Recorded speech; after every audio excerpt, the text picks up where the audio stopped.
मंथन में आपका स्वागत है। आशुमल एपिसोड 1। हंसते चेहरे के कारण उसके अध्यापक उसको हंसमुख भाई कहते थे। स्कूल जाने के लिए उसके पिता थावमल उसकी जेब में काजू, पिस्ता और बादाम भर देते थे और वो ये सब कुछ अपने सहपाठियों के साथ भी शेयर करता था। वो रात में अपने माता पिता के पैर दबाता और मालिश करता था। इस तरह उसकी छवि बचपन से ही एक अच्छे और नेक इंसान की रही है। वह बचपन से ही पढ़ाई में होशियार था। स्कूल मध्यांतर के समय जब अन्य बच्चे खेलते थे तब वो एक पेड़ के नीचे बैठकर ध्यान का अभ्यास करता था। उनके अध्यापक भी उसे होशियार और साफ दिल का मासूम बच्चा समझकर प्रोत्साहित करते थे। वैसे तो देश में हंसमुख भाई उर्फ आसाराम बापू का नाम आज के दिन किसी के लिए भी नया नहीं है, लेकिन पहले एक संत के रूप में प्रसिद्ध और अब एक बलात्कारी के रूप में सजा काट रहे आसाराम का जीवन रहस्यमय, साथ ही उसके एक आम व्यापारी से संत और वहां से एक अपराधी बनने तक के सफर को जानना चौंकाने वाला भी है। उसे हिंदू संत जीवन में मिली विभिन्न उपलब्धियों के कारण संत श्री आसाराम जी बापू कहा जाने लगा।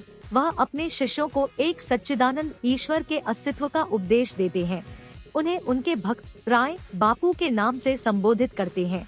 भारत और बाहर कई देशों में भ्रमण करते हुए उसने अपने सत्संग के माध्यम से वेदांत, आध्यात्म, भक्ति और मुक्ति का प्रचार प्रसार किया।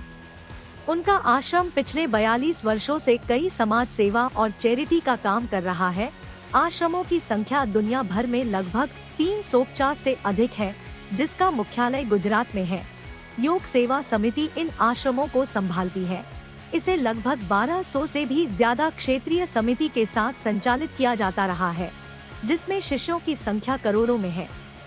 आसाराम का जन्म 17 अप्रैल 1941 को ब्रिटिश भारत के नवाबशाह सिंध जिले के बेरानी गांव, जो अब पाकिस्तान में है, में हुआ था। उनकी मां का नाम महंगीबा एवं पिता का नाम थावमल सिरुमलानी था। 1947 में भारत विभाजन के समय लाखों दिक्कतों को पार कर वे और उनके परिवार के सभी लोग भारत के गुजरात राज्य में स्थापित हो गए थे।